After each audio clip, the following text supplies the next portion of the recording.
Good morning, everyone. Welcome to the Flora Church. I'm glad you're with us today. It's the first Sunday of March, the year of our Lord 2024. Let me go ahead and invite you to our Holy Week services because Easter's in March. Yeah, a little bit early this year. We'll have the last Sunday of March is Easter, and the Sunday before that, of course, is Palm Sunday. Everybody knows that, but we'll have a Palm Sunday service with the children leading the way. We'll have Easter service. There'll also be, we'll use our children heavily in that as well. And we are going to have a Good Friday service. And so you'll be invited to that Good Friday service. I think it'll be about 6 o'clock. And so I look forward to seeing you there or seeing you here. And friends, you're asking me about Leif Hetland. We did not get Leif's services videoed, and so we fumbled the ball on that. But we do have an interview. We were able to do a similar interview to the one we did with Joanne Moody last August. And so we're going to show that either this Sunday or the next Sunday. And so that'll be the second or third Sunday of March. And so you'll want to tune in, and then you'll want to share that on your Facebook or YouTube or whatever your social media that you use. And so we want you to do this. Friends, I am so happy you're here today. And it's been good weather in Mississippi lately. Not a whole lot of cold weather this winter. We had some in December and January, and February teased us a little bit. But the truth is during this past week, and as March, they say March comes in like a lion, leaves like a lamb. We have had wind, plenty of wind, and the rains. It's been cloudy and all of that. So it's all right. The Lord sends the sunshine and the rain on the just and the unjust. So you can be the best person that God ever put on this earth, and you'll have sunshine. And you can be the worst person God ever put on this earth, and you'll have sunshine too. And so we just thank God for the sunshine and the rain. Friends, we have been, since the first of the year, preaching passages that were sent to us. Some from our online congregation and some from our congregants that meet right here. And we have two different passages we're reading from today, sent to us from two of our members. One is Christy. Y'all know Christy. The other one is Roanne. And Roanne might be new to y'all, and she's a good spirit-filled woman. And she's visited here for years and years, and now she's with us in Sunday school and church every Sunday. Roanne Powlett, I call her Ro. We're so happy. Christy's verse was from Psalm 118, and that's a very famous psalm, but we're going to look at the first few verses. And Roanne's is from Psalm 18. So Psalm 118 and Psalm 18. And so if you have your Bibles, I'll give you a minute. Some of you know Psalm 118. I'm going to read from the first few verses of it, maybe the first 6 or 7 verses. But you may remember Psalm 118:24. I think that everybody who is my age or younger, and I'm over 40, I'm not ashamed to say that. You remember Psalm 118, verse 24. This is the day the Lord has made. Let us rejoice and be glad in it. And Psalm 118 also contains some messianic promises. It prophesies the coming of Jesus. And so if you remember, probably not, but if you go back, and I'm preaching through Advent, through the prophetic scriptures that anticipate the coming of Jesus, you will remember Psalm 118 from there. We're not going to look at that or even all of those of the more famous passages in Psalm 118, but we're going to look at how it begins. And And then we're going to look at Rowan's, and it's going to say something very similar. So Psalm 118, beginning with verse 1. And then we'll go to Psalm 18. We'll just flip back 100 Psalms. We'll be right there. Give thanks to the Lord, for he is good. His love endures forever. Let Israel say, his love endures forever. Let the house of Aaron say, his love endures forever. Let those who fear the Lord say, his love endures forever. How about that? Do you fear the Lord? I do. I really do. And people, the fear of the Lord is kind of laughed at these days. And say, why in the world should you be afraid of God? Well, he's God. You might want to, I know everybody, all our preaching now is God's our buddy and that kind of stuff. But really, the Super Bowl ad is about Jesus. Jesus gets me. And, Jesus came to die on the cross for our sins. That he got that part of us for sure, didn't he? So we need to make sure that we don't get so colloquial that we forget that our God is a consuming fire. I mean, our God is tough. Our God is an awesome God. Okay, let's look at verses 5, 6, and 7. In my anguish, I cried to the Lord. Are you anguished this morning? I bet you are. And he answered me by setting me free. The Lord is with me. I will not be afraid.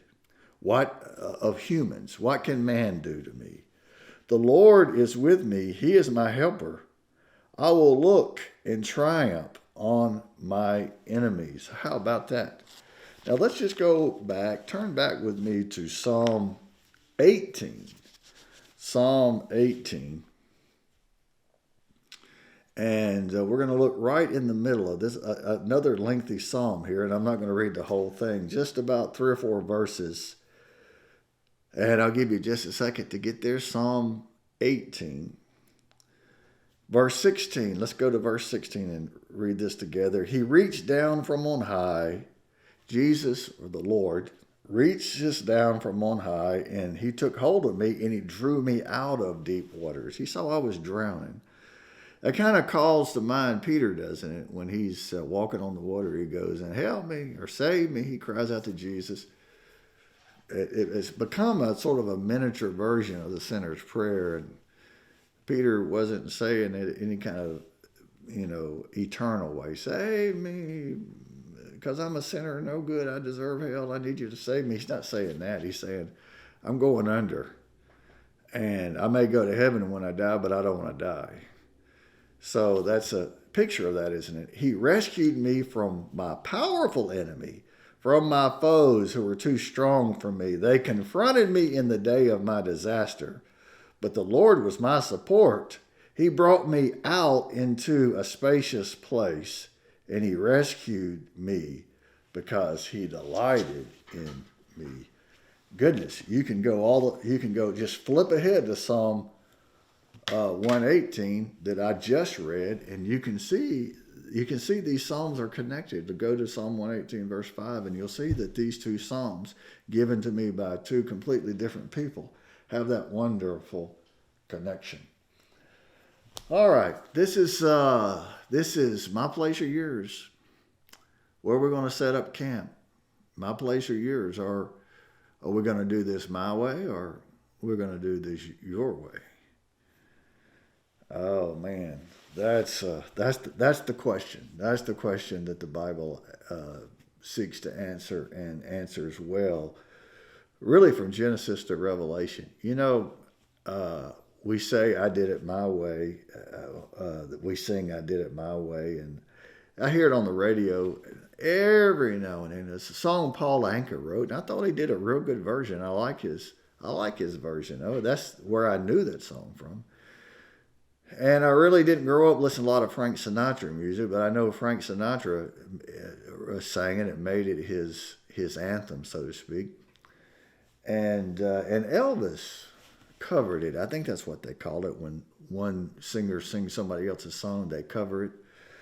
But Elvis sang "I Did It My Way," and I think he was successful with it, if I can remember. But it was released right after he died, or you would say re-released, or you know, and it was really popular there. Elvis died back in the late '70s, maybe '77 or '78. I'm ashamed I can't remember because everybody else knows, and some people don't like Elvis, and I don't understand how you cannot like Elvis. And I know he wasn't a great actor, and his movies are basically unwatchable. But still, he's one of us. He's a good Mississippi boy, and he lived a life of triumph and tragedy, and we. Well, he's a hero. He's a hero down here, isn't he? I was driving or riding, I should say, in Chile. Roberto was a man. He owned a van and he rented himself out as a van driver, and we hired him every chance we got to drive us, and he drove us everywhere. And he didn't speak English or anything. He's an older guy. Didn't speak any English, but he had a very fine van, very nice van, and it held all of our luggage and all of our people. And I sat in the front seat one time, and I was talking to the people in the back seat and in the back of the van, 2 or 3 rows, and we were just having a grand old time. And every now and then I would hear Elvis Presley. I thought I was losing my mind, and I stopped there. I said, "Hey, do y'all hear Elvis?" And they went, "No." And I said, "I hear Elvis Presley singing." And they said, "What's he singing?" "Well, I think it's How Great Thou Art." And I said, "Man, Scott, you're kind of losing your mind." I guess so. and it just drove me crazy. It went on for a couple of days, and every time I got in that van, I heard Elvis Presley. I'd say something to Roberto. He didn't speak English, and he would mumble something back to me. And so we were sitting there. We stopped at maybe a red light or something, and I said, "Hey, do y'all hear Elvis?" And they go, "Would you stop with the Elvis already? You need to see a psychiatrist." And so I reached over and I tapped Roberto on his shoulder. I said, "Roberto," I said, "Elvis Presley." And he said, "Elvis Presley, see?" And he points at his thing and he turns, and he had an Elvis Presley gospel cassette. This is a long time ago. Gospel cassette. And he had cut off all the speakers except for his. And so he could sit over on his side of the car and just listen to it. He didn't want to disturb everybody. And it was Elvis singing his gospel. He did not speak a word of English. But he would kind of sing along with the music. You know what? The songs that we have in English, they have in Spanish. So when you go down there and they're singing in Spanish, you can sing along in English. It'll be fine. But Elvis is an icon everywhere. Elvis is an icon everywhere. But let's talk about that song, "I Did It My Way," or "My Way," I think is the name of the song. It really is. It's the national anthem for the secular humanist ideals. That you're the captain of your own ship, yada, yada, yada. If you don't remember all of that, then go back and watch last Sunday's sermon. If you saw it in church, in live church, you heard an edited version. If you want to hear the unedited version, which might shock some of you, you know how they say, don't tell everything. Well, I told it all last Sunday. Just told some things I thought you needed to hear. That is the idea of that you're the boss and you're not the boss. And when you do things your way, then things go the way the Bible tells you they're going to go. I think part of the problem that we have in our world today is that we have the idea that we can do whatever we want, and we should be exempt from any type of criticism, any type of rebuke, any type of correction, and things have to go exactly the way we want them to go, or we're going to take our ball and we're going to go home. Now, listen, I believe in libertarian free will. Now, you'll have to talk that over with philosophers, but what is meant by that, and what I mean, and what they mean by that is you can do what you want, and others say no, God, you can only do what God tells you to do. God, you're hardwired to do what God wants you to do. It's one Christian point of view, or a secular point of view is you can do what your brain chemistry hardwires you to do. So atheists would say you don't really have free will. You only do what your body chemistry wants you to do, and then some part of the Christians out of the Reformation, and the Muslims believe this too, that God is absolute sovereign in every little minutiae detail of your life, and you can only do what He wants you to do. So you have to do. So whatever you do, you don't have a choice. You have to do that.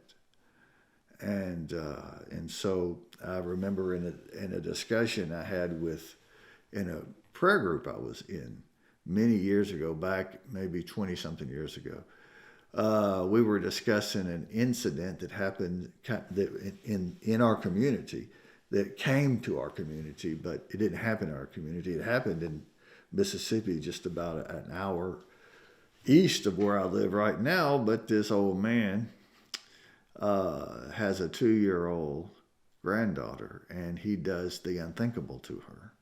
And when he gets through, she's 2, he knows he's going to get caught because he's mutilated her.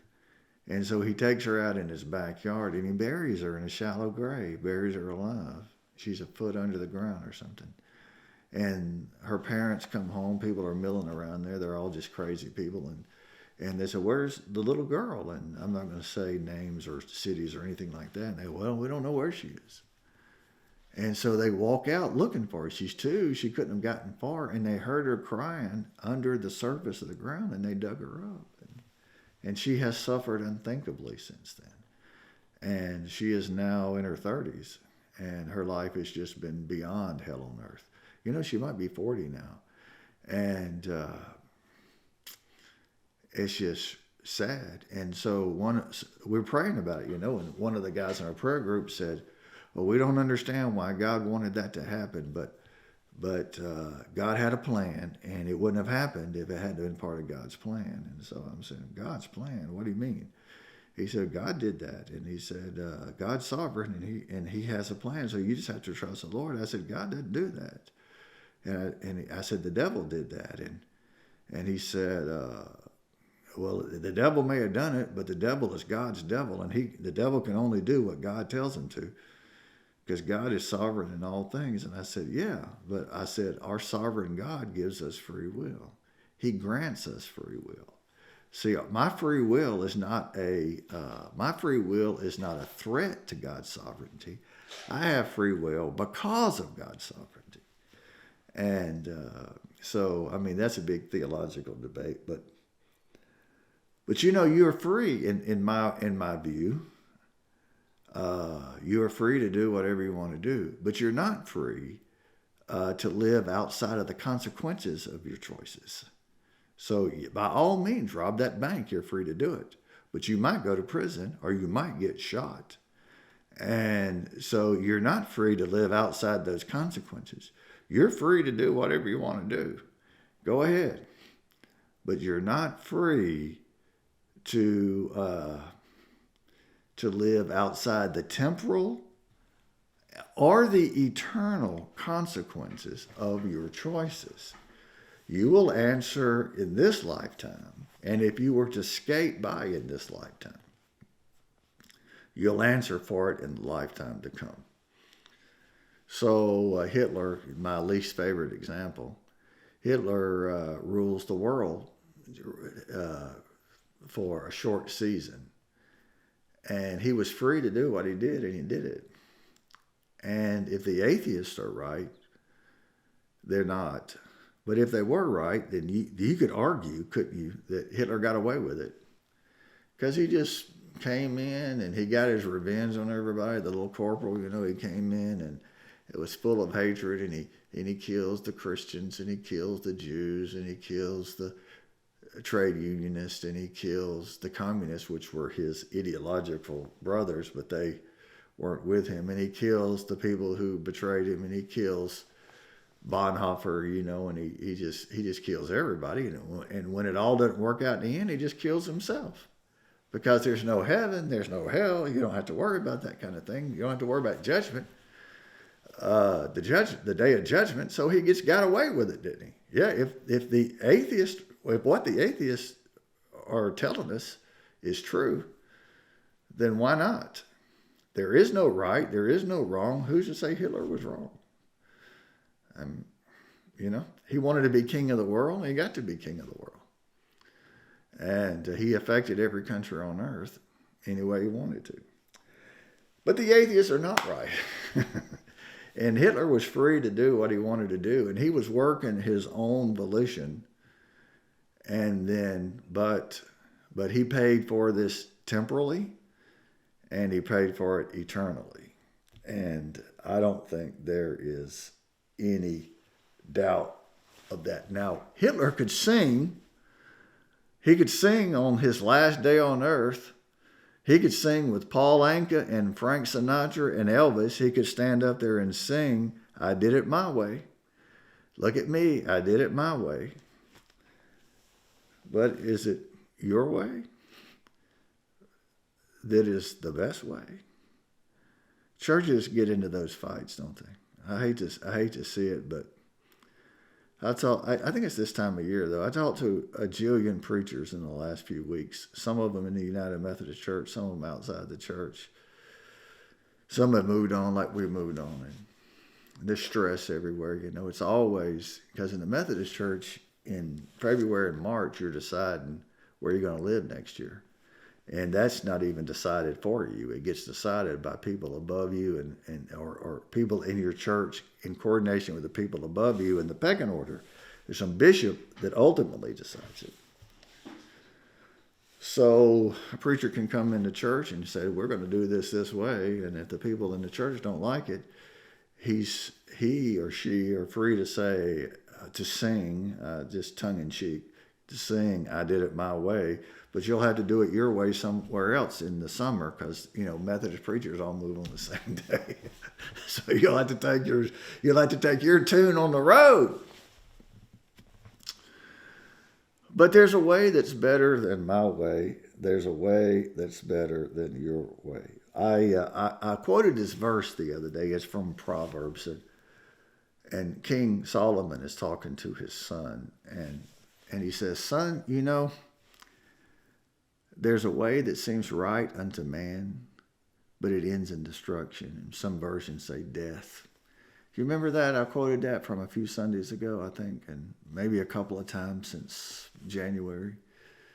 It's not really the overarching theme of my ministry. That's not a particular passage that you would normally hear me quote or read or preach on. But I think it does bear some of those things that, we all want to preach every Sunday on the fruit of the Holy Spirit: love, joy, peace, patience, goodness, kindness, meekness, temperance, self-control. We want to preach on those things every Sunday. But every now and then we need to say, "There is, my son, a way that seems right unto man, but the end is destruction." You know what Solomon's saying there? He's saying, "Son, you have free will. And you can go do, and what you're doing you may think is right. But the consequences of it, you have to face the consequences. You are free to do what you want to do, but you're not free to live outside the consequences of your choices." Oh boy. Man, that is really something, isn't it? Let's think about that maybe. Maybe we ought to pray about that. Our actions have consequences. Look that up. It's in Proverbs, I think chapter 14, but I'm not real sure. But you can find it. There is a way that seems right unto man, but it ends in death. It ends in destruction.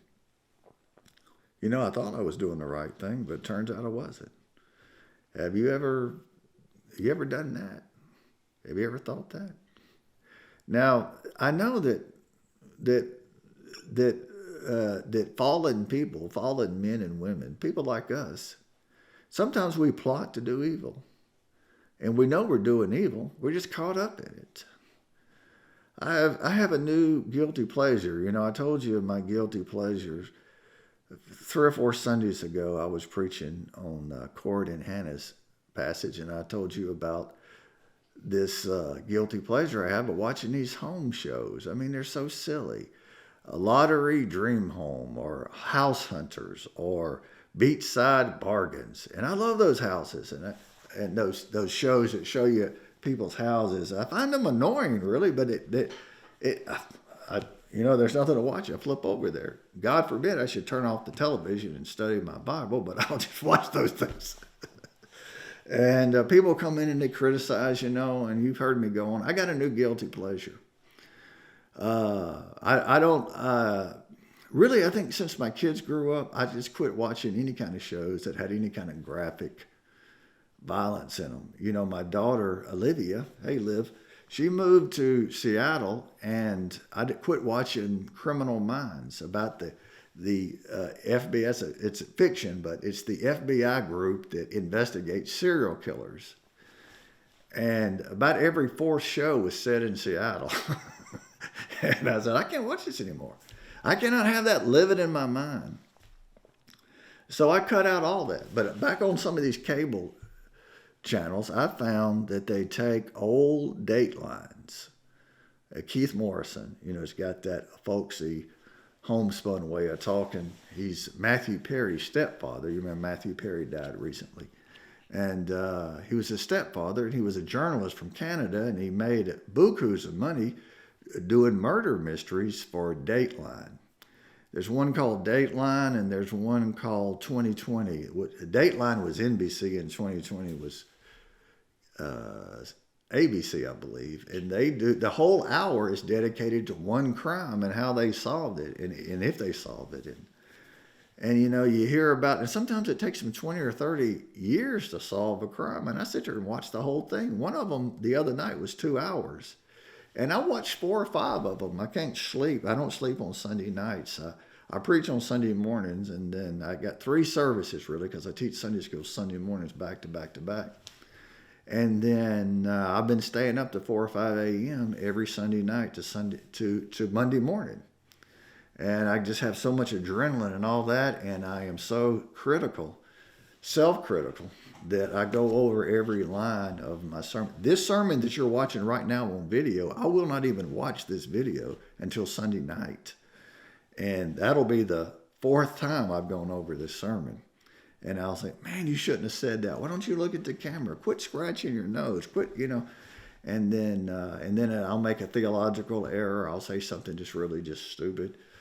Jesus was a sinner. And if I don't have somebody here to correct me, then holy cow, it just goes out live, And so I try to be careful. I'm never really comfortable with a camera and a microphone, but I have a face for radio. But I stayed up and I binge watched some crime shows. And they're real life crimes. I don't know why, but I just got interested in how they solved them. And I find little threads that sort of sew everything together. And so I can watch this show and apply something I learned on the last show, because they're interviewing district attorneys, they're interviewing cops, they're interviewing parents, they're interviewing criminals. And a lot of criminals, they just make the same mistakes. And they all get called a lot of times the same way. Sometimes they committed a crime in 1980 and they got a murder, and they got arrested for it in 2010. 30 years later. And how does that happen? Well, it happens because technology changes and that DNA gets them. And boy, there's a lot of that. And now they can trace you on your cell phone. They can go back and see where you were 6 months ago by following the pings on your cell phone off these towers. It's pretty interesting stuff. So I get engrossed in that kind of thing. But I'm going to tell you what binds all of this together. There is a way that seems right unto man, but it ends in destruction. There you go. And we find ourselves doing things our way and it gets us in trouble. And the psalmist acknowledges that in many of the psalms, not just the ones I read. But you know, the psalmists say other things like, "I was a righteous man, and I found myself in a pit." And you know, David writes that, but you know he's talking about Jesus. "I was a righteous man. I did the right thing, and I still found myself in a pit." That's rough, isn't it? Because Job's friends, they were saying, "Job, if you hadn't have messed up, God wouldn't be punishing you now." And Job said, "I didn't mess up." "Oh yeah, you did." "No, I didn't." "Yeah, you did. Because if you live perfectly or righteously, everything in your life's going to come up strawberries and ice cream. But if you screw up, your life is just going to be horrible. And your life is horrible. So you, sir," you know, it's a little syllogism. "So you, sir, have messed up badly." It turns out Job's friends may have had some, some fairly substantial syllogisms they were using, some proverbs. A syllogism works like this. It's like all girls are pretty, and Sue Ellen is a girl, therefore Sue Ellen is pretty. But sometimes our syllogism doesn't work out that way. All girls are pretty, Scott is pretty, therefore Scott is a girl. So I know, especially when you're talking to atheism, they misuse their rules of logic. They have logical fallacies built into their syllogism. But if the syllogism that you're working off of, if your logical construct seems solid, then clearly Job was a terrible sinner. But clearly Job was not. He was just attacked not for his sin, but for his righteousness. So let me just press down on this and we'll be through. God comes to rescue us, friends. He comes to rescue us whether our wounds are self-inflicted or not. Whether we got ourselves into a jackpot because of something we did or something that was done to us. I love that verse in James that says, "If any man or woman lacks wisdom, let them pray for wisdom, and God will give them the wisdom that they prayed for." And the King James Bible says, "and upbraideth not." And it means without fault finding. So if you're in a jackpot and you pray for wisdom, God gives you the wisdom you pray for, whether your wounds are self-inflicted or not. He doesn't take you through that. He doesn't take you back into the archives and say, "Okay, here you go, Scott. You're in this jackpot because you messed up so badly. And if you'd have been smarter, if you hadn't made those poor choices, you wouldn't have been in this jackpot. You made your bed, now sleep in it." And God would be perfectly right to do that, wouldn't he? I got to do something with my chair. God would be perfectly right to do that, but he just chooses not to. He doesn't deal with us harshly according to our sins. He just reaches down and he rescues us and he redeems us no matter what, no matter why. If we call upon the Lord, he is faithful and he will hear our cry. How about that? Isn't that something? I'm going to say this to you, friends. God has a plan for you that's better than the plan you have for you. That's where your faith and trust really comes in. I know you have a dream for your life. We talked about it last week. I never planned to be president of the United States, and I never wanted to be famous. You know, people in our world today really want to be famous. It really is crazy. I mean, do you remember those reality TV shows they had? And You remember the Kardashians? They were famous and they were super rich, hundreds of millions of dollars. Keeping Up with the Kardashians. Never saw a single episode. I don't care anything about the Kardashians. I don't hate them. I don't love them. I don't care. Some people hate Taylor Swift. Some people love her. I don't even know who she is. That's not my style of music.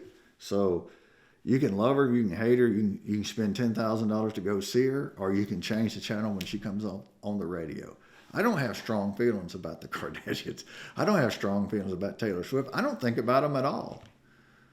But some people ask me, so what do you think about female priests? And I said, I've gone my entire life. I never thought about them at all. That's what I think. They never crossed my mind. I just don't have the passion that some people evoke. It's lost on me. But you know, people really want to be famous, and so they had these. They go in these shows. They go to these rednecks. And I can't remember, there was a little bitty ugly girl, Honey Boo Boo. I don't remember, they're probably somewhere in Appalachia. God forgive me if you're living in Appalachia, I don't want to make fun of you. But it's probably somewhere in Appalachia. And they made a whole TV show, and they had people come in their house, and they're just these crazy white trash people. And they became famous. And why in the world would you want to be famous? Why in the world would you want TV cameras in your house watching you all day long? If you had your choice between being rich and famous, I would suggest you take rich. Or run the other way from fame. Boy, fame is fleeting and it's silly, but God has a better way. I know people, young, don't want to be a movie star, they want to be a rock star, something like that. You have a dream for your life, you want to grow. That's fine.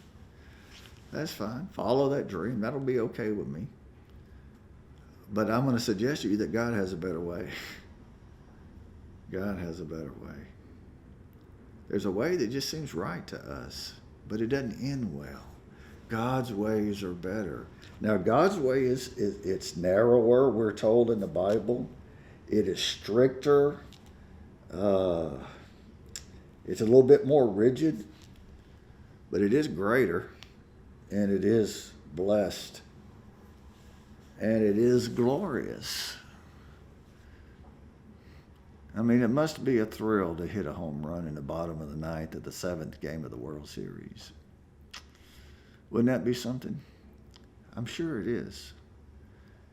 And I think if I pursued any type of the world's glory, that would be my when I was a kid, to be able to play for the Atlanta Braves or something like that. But you know what? God's ways are better. God's ways are better. I'm sure that when I get to heaven, and if I ever get a chance to talk to God about this, and I don't suspect I will. I mean, I don't think this stuff ever crosses your mind. But if I were to be able to talk to him, and I would just say something like, God, how come you didn't? You know, I wanted to be a baseball player when I was young, and I was never in the context of, like, I didn't have a little league or t-ball or anything like that. It wouldn't have mattered, you know. But I didn't have all that when I was growing up where we lived, and so when I played ball in high school, I didn't play much, and I wasn't a very good player, but I was out there. But here's what I would say, God, how come you didn't bless that and just put me on that track? And God would just probably just roll back the scroll and show me where my life would have ended up. And that's not what every baseball player's life would end up, but that's where my life would have ended up. God had a different plan for me, and this is what I'm saying to you, friends. God's ways are better than our ways, and He has a plan. Did you catch that in Psalm 18? He said, God says, I have a blessing for you. And He says, I have this spacious place for you. Jesus used that term. He said, I go to prepare a place for you. And if I go and prepare a place for you, I will come again and I'm going to take you to that place. And He says, that place is with me. He says it this way, that where I am, there you may be also. God has a plan for me. He has a place for me. I don't alliterate my sermons, but that happened to alliterate, didn't it? And I love that because in the King James Bible it says, "In my Father's house are many mansions," but in the Greek Bible it says, "In my Father's house are many rooms." And so the Greek, the people who really push the Greek say, "You see, you don't get a mansion when you get to heaven." All right, well, you sure? Because the psalmist says, "God brought me to a spacious place." You see, I'm not going to have a cabin in the corner of glory land. That's an old hillbilly hymn, bluegrass hymn. Lord, give me just a cabin in the corner of glory land. You know, I can have a cabin here. I'm not going to live in a cabin there. I'm going to have a mansion there, a spacious place for me, because his ways are better. So let me end here. I'm going to have to write that down. This will clue me next time I preach this, which will be Sunday at 11 o'clock. I want to make sure I get this right. So the gentleman and his wife are missionaries, and they live in Africa. And they've been on the mission field for a long time. They wound up eventually I think in Wilmore, Kentucky, at Asbury, at the college or the seminary. I can't remember which, but it's a long time ago. Before there was an Asbury College and Asbury Seminary. And they are returning home after I think 30 years on the mission field in Africa. Before clean water, before roads, before planes, before any of that. Working with native tribes in Africa. It's tough. They've had malaria. They've had dysentery. They've suffered every abuse known to humanity. But they hung in there. And they worked. And they did their best to establish churches and schools and some clinics. And they were point people in the dark continent. Over 100 years ago, 120 years, 130 years ago. And now they're coming home. They spent the early part of their lives preparing to be missionaries. They went to their language schools. They went to their countries, and they established a beachhead for ministry. And it's tough. It's hard. We go for a week. And even the last few years, we've shortened it. But they go for their lives. And on the boat, on their ship, they're sailing home on one of these giant ocean liners. They book passage. There's been another guy. There's another guy on their boat coming home from Africa. He is Teddy Roosevelt. And he's been in Africa for a long time, for a few months or several weeks. And he's been wild game hunting. And he's been killing lions, and he's been killing buffalo, and he's been killing giraffes. He's been shooting elephants. He's been over there killing God's creation. And they pull into the harbor of New York City. And there are tens of thousands of people lining the harbor. And they're cheering. And they see streamers, and they said, "Welcome home, Mr. President," or "Welcome home, Mr. Roosevelt." And there's a band playing "Hail to the Chief." I mean, they're just going wild. This larger-than-life American hero, war hero, Teddy Roosevelt, tough as nails, a man's man, the epitome of I did it my way. He's on that boat with his dead animals and his trophies, they call them. You don't shoot an animal you don't plan to eat. unless it's a snake in your house or something. You know what I'm saying? But this missionary, he's standing on the bow of the ship and he's watching these people cheer for him, and he doesn't even know. He's in the bottom of the boat. He doesn't even know that Roosevelt's even on his ship. It didn't run into him. He's in a different cabin. He's in a different meal plan. He's sitting with the captain. And he's just awed at the celebration he sees. And at the same time, he feels a twinge of jealousy. He doesn't consider it jealousy, but that's what it is. He considers it to be unjust. Teddy went over there to take lives, and he went over there to save lives. I wish you would share this video with everybody. Would you do that for me? Would you send this to people in your church and let them hear this? They need to hear this. Everybody in my church needs to hear this. And so they get off the boat, and everybody's gone. Nothing but confetti and streamers left. And he makes his way to his apartment there in the Bronx or Brooklyn or Harlem, wherever he is, in some little one-bedroom apartment. And he has a missionary's pension, which is peanuts. And he eventually makes his way to become a teacher or a professor or something in a seminary. But he's living on nothing. And they're living in a tenement house in a bad neighborhood somewhere in New York City.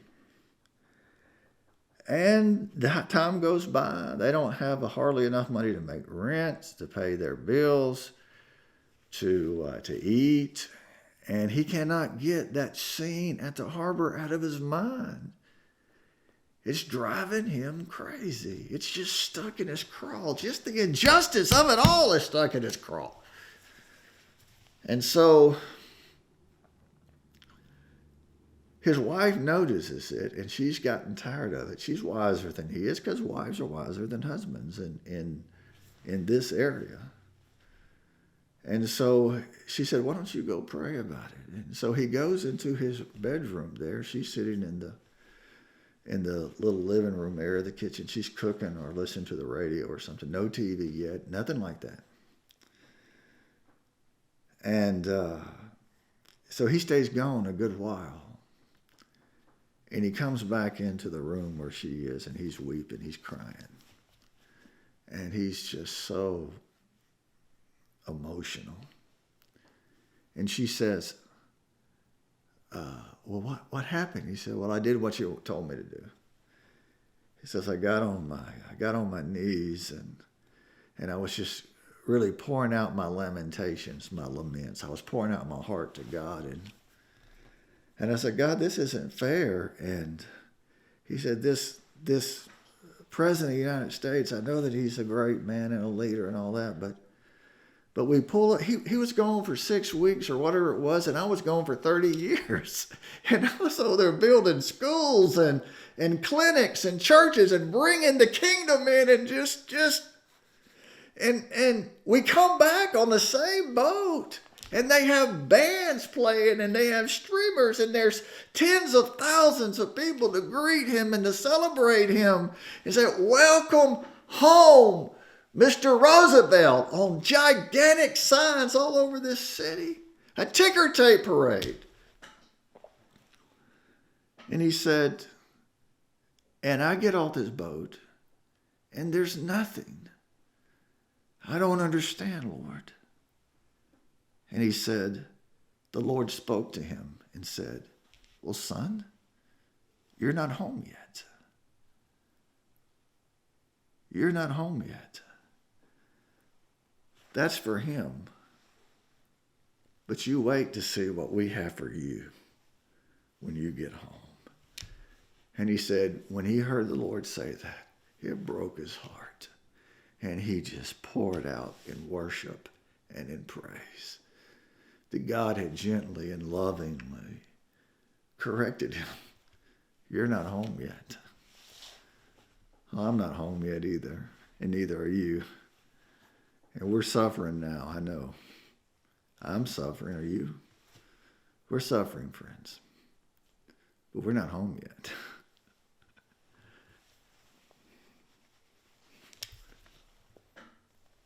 Are you okay with that? I am. You better believe I am. I'm going to pray for you, and I'm going to pray for me. Let's pray. Thank you, sweet Lord. Thank you. We're not home yet. This world is not our home. We're just passing through. If heaven's not our home, then Lord, what will we do? Lord, I just thank you that you have us firmly in your hand. And I know that 99% of the people who are watching this video have said sometime in their lives, probably since 2020, this world is going to hell in a handbasket. You know, it may be, but we're not. We're not. We're heaven bound. I know there's a way that seems right unto us, but it ends in destruction. It ends in hell. It ends in death. And I know that I want to do it my way. I'm not any different than Frank Sinatra or Elvis in that regard. I'm different from them in that I don't have their talent, but I'm not different from them in that I want to do it my way. But I remember your servant, Francis Frangipane, taught us, it's not your way or my way. It's Yahweh. It is God's way. And God's way is always best. It's narrower, a little stricter, a little tighter. It's a little more demanding. It asks us to do things we just don't want to do, like love our enemies, like pray for those who abuse us.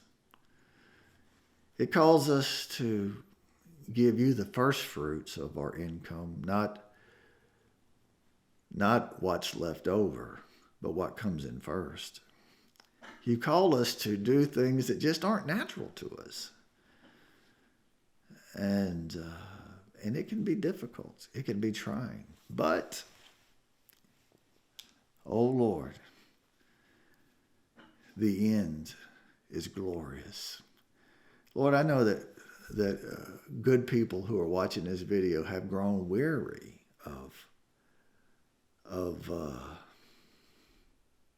they've grown weary of war and poverty and inflation and divisive politics and the drumbeats of tribulation. Saber rattling by the factions around the world that are hell-bent on turning this beautiful earth into a nuclear war zone. But Lord, you have the whole world in your hands, and you've got us in your hands. In your way is always right, and your way is always sure. And Lord, as much as I would love to follow my way, Lord, by your grace, I choose, and in your mercy, I choose. And by the power of the Holy Spirit that overrides my human nature, I choose God's way. I choose it for me and for those who depend upon me, Lord. Your servant Joshua said, choose you this day whom you will serve. But as for me and my house, we will serve the Lord. I pray and I believe and I hope. Always. In Jesus' name, amen and amen. Friends, thank you for joining us today. Look, I love you crazy people. I want to see you face to face soon. Friends, we have so many young people. We're doing baby baptisms Sunday after Sunday after Sunday around here. It's just so. I tell you, the zeal that our good people here in Madison County have for procreation is a thing to behold. I'm all for it. Uh, the King James version, God tells humans, "Be fruitful and multiply." I like the paraphrase version. Y'all go have some babies, and I'm just so excited that it's happening. You know, lots of great things are happening. And while good things happen around the world and good things are not happening to you, I know that's especially painful. So I want you to know that I love you and I'm praying for you. You know, your neighbor is doing great and your other neighbor is doing even better, and the guy behind you has just won the lottery, and the guy across the street from you uh, is doing even better than the other three. But let me tell you, God sees you. He sees you. God sees you. And I see you too. And I love you. And I'll see you right here next week. Hey, y'all, look, in just a week or so, maybe 2 weeks from today, maybe next week, I have to look at my calendar, you will see Lave Haitland sitting in this very chair. So it's either next week or the week after, but it's coming soon. Hallelujah. Thank you. Bye-bye.